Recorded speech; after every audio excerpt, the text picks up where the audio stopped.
Assalamualaikum warahmatullahi wabarakatuh. Perkenalkan, nama saya Yusrina Jauharatus Salsabila dari kelas 1B atau kelas B semester 1 dengan nomor absen 24 dan NPM nomor terakhir NPM itu 065. Sebelumnya mohon maaf, di sini ada laptop saya. Jika saya sering mungkin melihat ke arah sini, berarti saya sedang melihat mind mapping saya. Tujuannya agar saya tahu pembicaraan apa yang harus saya bicarakan selanjutnya. Jadi tujuan saya di sini ialah untuk mempresentasikan hasil mind mapping saya ini, hasil mind mapping saya dengan judul yakni kegagalan berulang proyek food estate. Sebelumnya, apa sih itu yang namanya proyek food estate? Mungkin kita jarang mengenal yang namanya food estate. Saya pertama kali saat saya tahu berita ini pun saya juga bingung, apa sih itu food estate? Jadi food estate itu sesuai dengan namanya food, berarti makanan, pangan gitu. Ialah program yang dicanangkan atau digagas oleh Presiden Joko Widodo dengan tujuan agar bisa untuk mendongkrak ekonomi kita. Jadi food estate ini tujuannya itu ialah untuk mengurangi ketergantungan bangsa kita terhadap impor pangan. Ya, apa sih impor pangan itu? Ya, jadi impor pangan itu ialah di mana negara kita itu membeli pangan dari atau pokoknya terkait makanan-makanan kebutuhan pokok itu dari negara lain. Itu yang namanya impor pangan. Terutama badai impor pangan terkait beras itu. Ya. Jadi kan di proyek food estate ini, selain tujuannya itu untuk mengurangi ketergantungan impor pangan, juga untuk mensejahterakan atau meningkatkan kesejahteraan masyarakat. Jadi diharap selain itu juga untuk untuk meningkatkan produktivitas pada lahan pertanian, juga untuk mengurangi kemiskinan pada masyarakat, terutama pada masyarakat pedesaan. Jadi intinya itu alasan mengapa kok diberlakukan proyek food estate ini agar yang pertama agar mengurangi ketergantungan pada pangan impor, yang kedua yakni untuk meningkatkan kesejahteraan masyarakat, yang ketiga untuk meningkatkan produktivitas pada lahan pertanian, dan yang terakhir yakni untuk mengurangi kemiskinan pada masyarakat, terutama pada masyarakat pedesaan. Langsung saja, yang pertama yang akan saya bahas ini terkait kronologinya. Kronologi mengapa kok bisa gagal gitu. Jadi kronologinya itu dimulai pada tahun 2020, di mana pemerintah pada saat itu telah melakukan proyek food estate ini. Yang pertama itu dengan menawari masyarakat di Kalimantan Tengah, terutama yang akan saya bahas ini masyarakat di Desa Kapuas, di Kabupaten Kapuas, terutama di Desa Taceban. Ya. Jadi masyarakat itu tuh ditawari oleh pemerintah. Apakah mereka mau untuk memasukkan lahan mereka sebagai bagian dari proyek food estate? Pastinya ada yang mau dan juga ada yang tidak. Cara kerja dari proyek food estate ini tuh ialah dimana pemerintah itu memberikan bibit varietas unggul yang agar nanti oleh masyarakat atau warga Kalimantan Tengah itu untuk dikelola dengan baik. Apabila sudah ada hasilnya, maksudnya hasilnya nanti itu akan dijual ke pemerintah. Jadi kayak pemerintah tadi memberikan bibit ke masyarakat, lalu apabila sudah ada hasilnya, itu akan dibeli oleh pemerintah. Jadi seperti itu. Cara kerjanya seperti itu. Ya, lanjut. Sebelum saya melanjutkan kronologinya, untuk tokohnya ya. Tokohnya itu pastinya pihak yang terlibat, maksudnya itu ada warga Kalimantan Tengah dan juga ada pemerintah pastinya. Warga Kalimantan Tengah tadi kan yang saya bahas terutama itu terkait di Kabupaten Kapuas, terutama di Desa Taceban. Terdapat salah satu warga di Desa Taceban yang bernama Sanal. Saya panggil saja Pak Sanal. itu dari Desa Tajeban. Ini saya akan lanjut bahas terkait kronologis secara menyeluruhnya. Dari pihak Pak Sanal tadi, Pak Sanal ya. Pak Sanal ini itu memiliki lahan yang ternyata juga ditawari oleh pemerintah, apakah mau Pak Sanal ini masukkan lahannya sebagai bagian dari program food estate. Tapi padahal ya lahan dari Pak Sanal itu telah tidak pernah digunakan, maksudnya telah terbengkalai selama bertahun-tahun, bahkan sampai 20 tahunan. Tapi kok malah ditawari oleh pemerintah agar lahan tersebut masuk sebagai bagian dari proyek food estate. Pak Sanal sendiri ya setuju. Mengapa? Karena ya daripada terbengkalai begitu saja, lebih baik ya dikelola dengan bantuan dari pemerintah.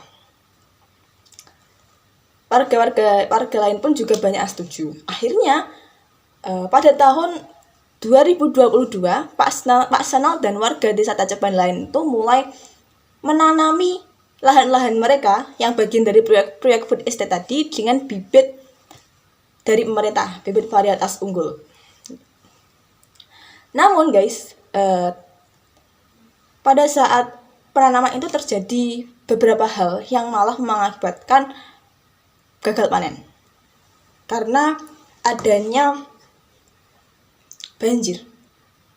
Jadi banjir tadi itu masuk ke lahan pertanian yang mengakibatkan akhirnya padi-padi itu terendam dan akhirnya gagal panen.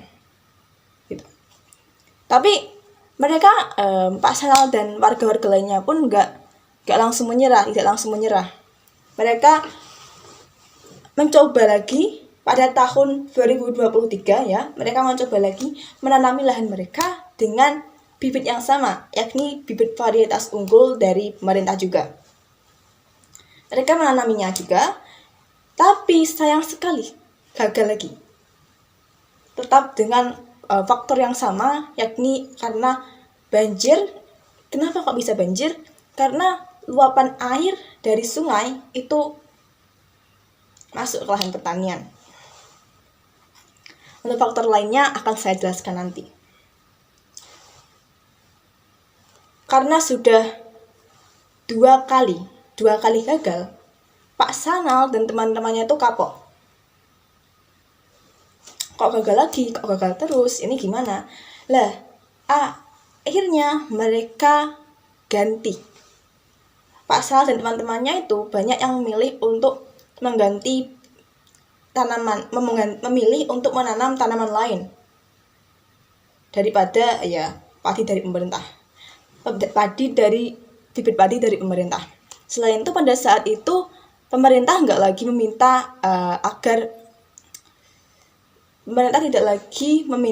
agar pasokan padi itu tadi, maksudnya itu nggak lagi memantau gitu teman-teman.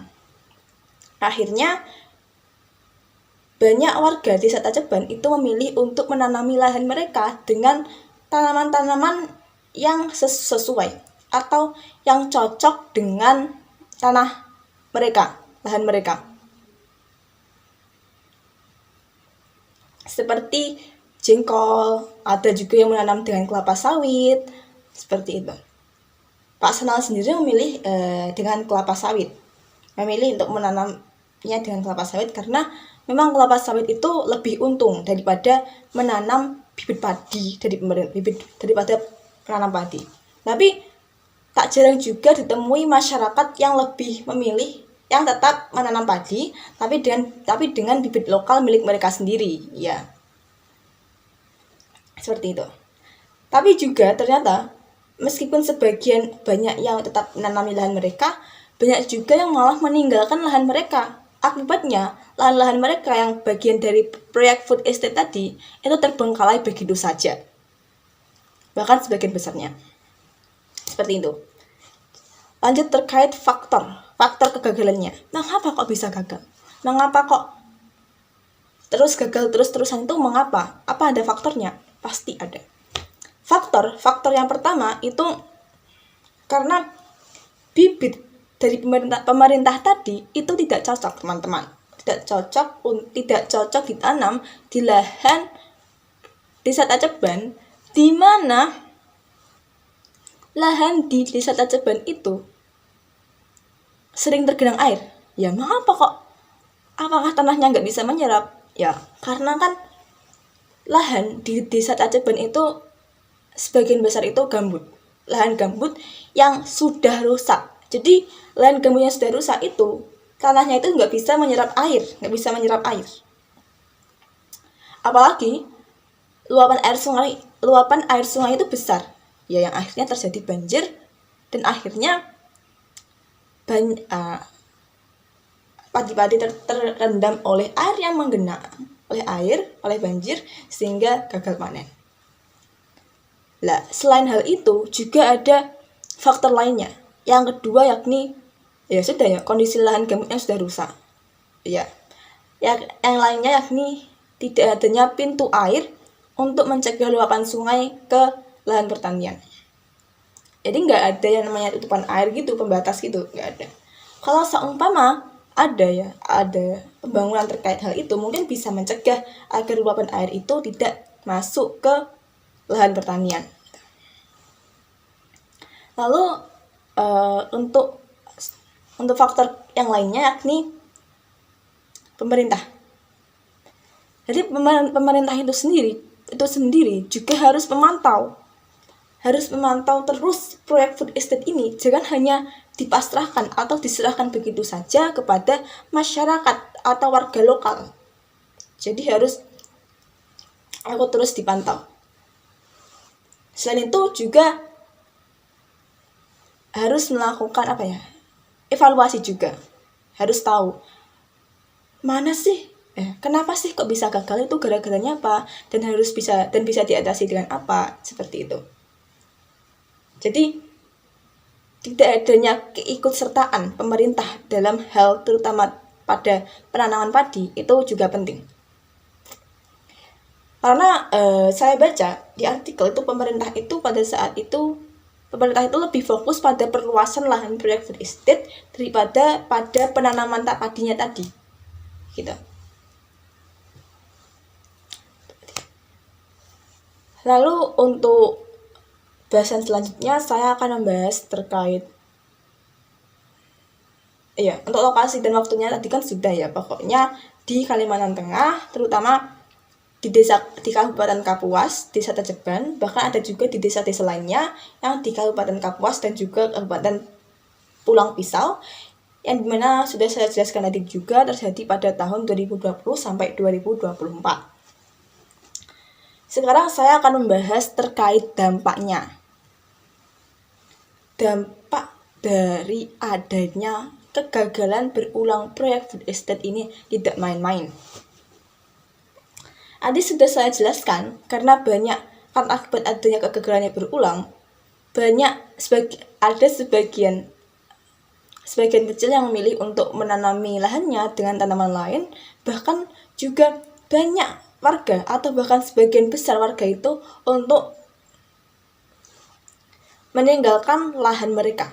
Jadi lahan mereka itu banyak yang terbengkalai begitu saja. Nah, dengan lahan gambut yang terbengkalai ini itu bisa menyebabkan banyak sumber bencana. Nah, pada saat musim kemarau ini tuh bisa menyebabkan yang namanya karhutla. Karhutla itu apa? Karhutla itu ialah kebakaran hutan dan lahan. Jadi karhutla ini terjadi bisa karena seperti ini prosesnya ya. Kan tanah gambut ya, lahan gambut itu kan pasti keras dan kering banget ya. Dan pada saat musim kemarau kan pastinya mataharinya panasnya nggak main-main ya. Itu tadi bisa gitu terjadi yang namanya kebakaran. Nah, tidak hanya itu saja, dampak dari lahan yang terbengkalai ini bisa juga mengakibatkan yang namanya banjir, teman-teman.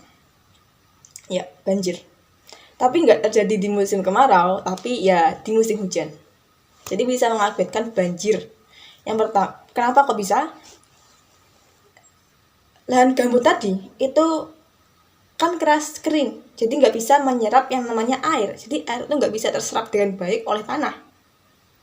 Akibatnya karena kuantitas volume air yang terus-terusan dan terus-terusan hujan, akhirnya terjadilah banjir. Maksudnya kan turun dan nggak bisa terserap gitu loh. Apalagi kan di sekitar lahan pertanian itu jarang ditemui pohon. Mengapa? Karena pohon itu sendiri itu telah ditebang untuk proyek food estate tadi, untuk lahan food estate. Jadi nggak ada gitu yang namanya tanaman untuk menyerap air itu sendiri, sehingga terjadilah banjir. Lah, banjir ini tuh kan bisa masuk ke daerah-daerah milik warga. Daerah-daerah milik warga yang pada akhirnya nanti itu bisa menyebabkan yang namanya kerugian fisik.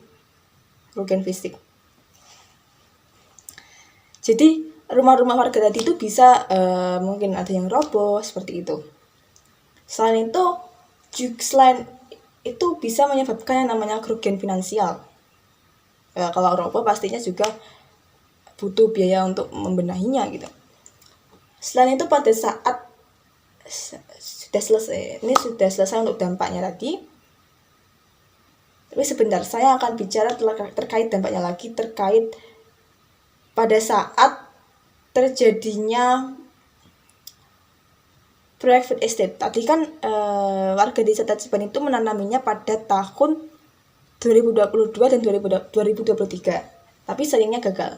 Nah, pada saat itu pastinya kan mereka tidak mendapatkan pendapatan ya, karena mereka fokus pada penanaman bibit tersebut, tapi nyatanya kan nggak menghasilkan apa-apa. Pastilah juga berdampak pada finansial masyarakat atau masyarakat lokal atau warga desa Tajeban. Seperti itu.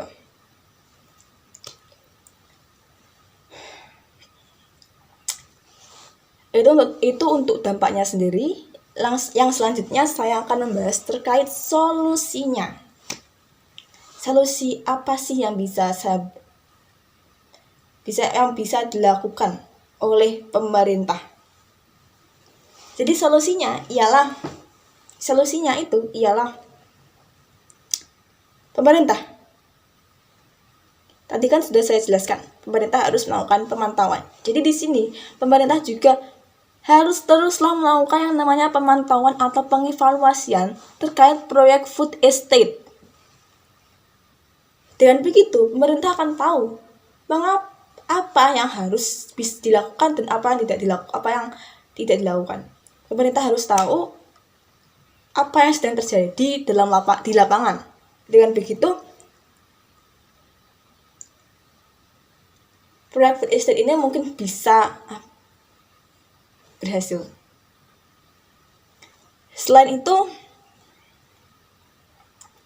pemerintah haruslah melakukan pengelolaan lahan gambut dengan baik, agar lahan gambut itu bisa tetap subur dan juga tidak terjadi kerusakan lingkungan. Bagaimana caranya? Ya, pemerintah itu sendiri bisa melakukan penyuluhan atau sosialisasi kepada masyarakat lokal atau warga lokal.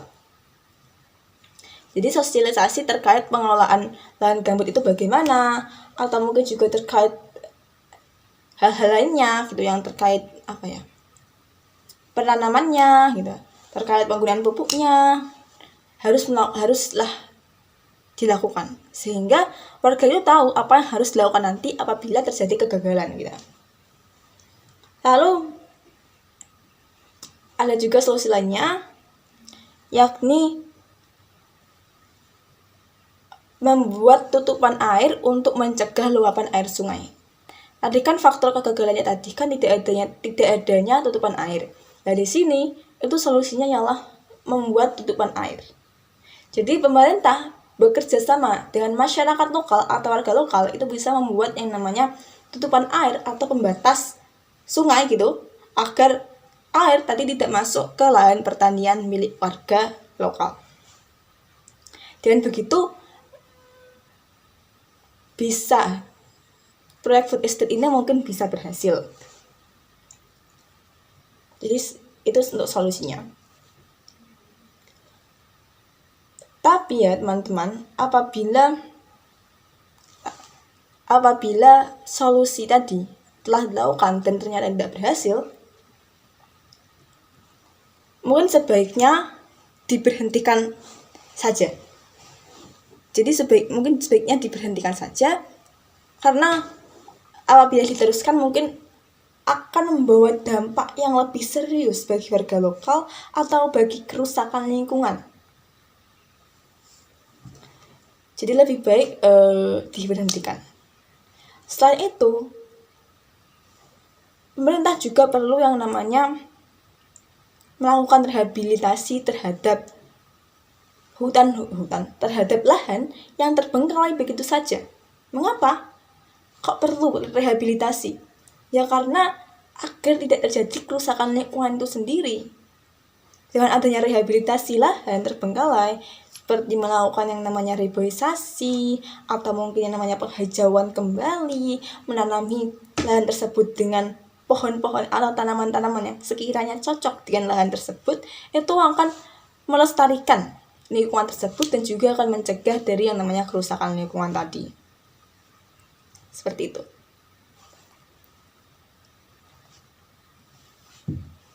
Selain itu, saya akan membahas terkait mengapa kok di sini lebih utamanya mengarah pada desa Tajeban sebagai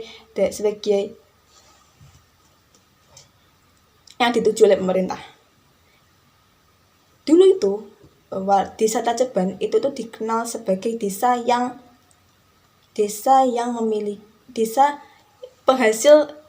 sebagai desa penghasil padi terbesar di Kabupaten Kapuas. Jadi mungkin para pemerintah berpikir dengan memasukkan desa Tajeban ini tuh sebagai bagian dari proyek food estate bisa menjamin keberhasilan dari program proyek food estate ini. Tapi nyatanya tidak semudah itu. Meskipun mereka tahu caranya menanamnya bagaimana, itu ada faktor-faktor lain yang bisa menyebabkan proyek food estate itu gagal.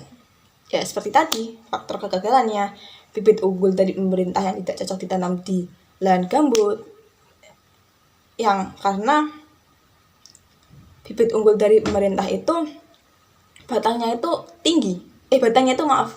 pendek. Batang pendek itu ya, kalau seumpamanya terendam oleh ada genangan air, pasti terendam. Seumpamanya ini airnya, ini bibitnya ya segini pendek, pasti terendam lah teman-teman. Tapi berbeda dengan bibit dari warga lokal itu sendiri, itu malah bisa ditanami di lahan warga lokal. Karena mengapa? Karena batang bibit dari warga lokal tadi, bibit padi dari warga lokal itu cenderung tinggi dan kokoh. Sehingga apabila ada banjir atau air lah pokoknya itu, bibit dari warga lokal itu lebih bisa bertahan gitu. Jadi mungkin pemerintah itu sendiri bisa mengganti bibit padi ya, mengganti bibit padi yang sebelumnya dari pemerintah itu diganti dengan milik warga lokal. Mungkin dengan begitu kan proyek food estate ini pasti berhasil. Belum pasti sih, bisa berhasil gitu. Karena kan sudah terjamin gitu kalau bibit dari warga lokal itu bisa ditanam di lahan pertanian milik warga. Seperti itu. Selain itu kan tadi adanya kondisi lahan gambut yang sudah rusak, serta tidak adanya pintu air untuk mencegah yang namanya luapan sungai ke lahan pertanian, diharapkan pemerintah dapat membangun bersama-sama tutupan air tersebut dengan warga lokal. Seperti itu. Jadi itu terkait mind map saya. Selain itu saya akan menjelaskan apakah proyek food estate ini diteruskan. Saya pernah baca di artikel itu kalau nggak salah diganti ke Merauke. Jadi presiden baru kita itu akan melaksanakan proyek food estate ini, tapi tidak di Kalimantan Tengah, di Merauke. Kenapa kok di Merauke? Karena katanya itu lahan di Merauke itu luas. Lahannya itu datar dan luas. Dan katanya tanahnya itu subur. Tapi kalau tanahnya subur, namun hal-hal yang tadi saya jelaskan tuh, seperti kayak pemerintah itu sendiri tidak ikut terjun langsung ke masyarakat, tidak ikut terjun langsung untuk melihat proses dari penanaman tadi, ya tetap saja bisa gagal gitu. Karena masyarakat itu juga tak perlu yang namanya bantuan dari pemerintah, disokong oleh pemerintah. Karena ya kan yang mengadakan program tersebut kan pemerintah. Jadi wajar saja jika mereka tetap butuh gitu yang namanya sokongan dari pemerintah. Bagaimana sih pengelolaannya yang benar gitu, agar bisa berhasil itu bagaimana, seperti itu. Jadi mungkin diharapkan untuk kedepannya terkait proyek food estate ini yang mungkin akan berlangsung di Merauke, diharapkan pemerintah bisa benar-benar ikut terjun bisa mengkondisikan proyek food estate ini. Jadi tidak hanya sampai perluasan lahan saja seperti di Kalimantan Tengah, tapi mungkin juga bisa dilakukan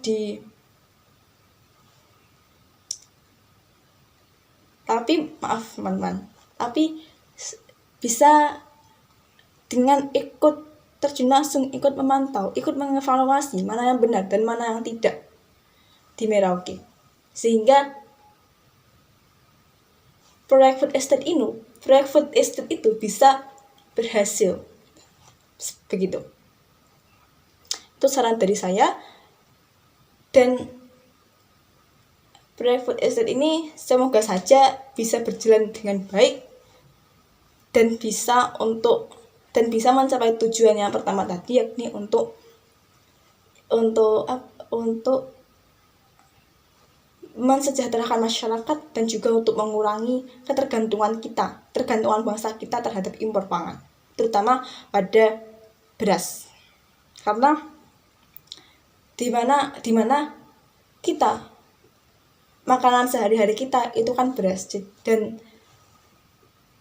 warga Indonesia itu banyak sekali, bahkan hampir 400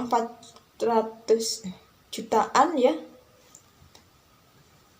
Dan karena mungkin berasnya itu kurang, ya seperti itu akhirnya impor pangan. Jadi semoga saja proyek food estate ini tuh berhasil di Merauke dan bisa mengurangi yang namanya ketergantungan impor pangan, dan juga bisa mensejahterakan masyarakat, terutama masyarakat pedesaan, dan juga bisa mengurangi yang namanya kemiskinan. Dari begitu masyarakat kita bisa lebih sejahtera lagi. Selain itu, lahan-lahan itu bisa kembali produktif atau mungkin lebih produktif lagi. Seperti itu. Jadi itu tadi bahasan saya terkait yang namanya kegagalan berulang proyek food estate. Saya mohon maaf apabila mungkin dari perkataan saya atau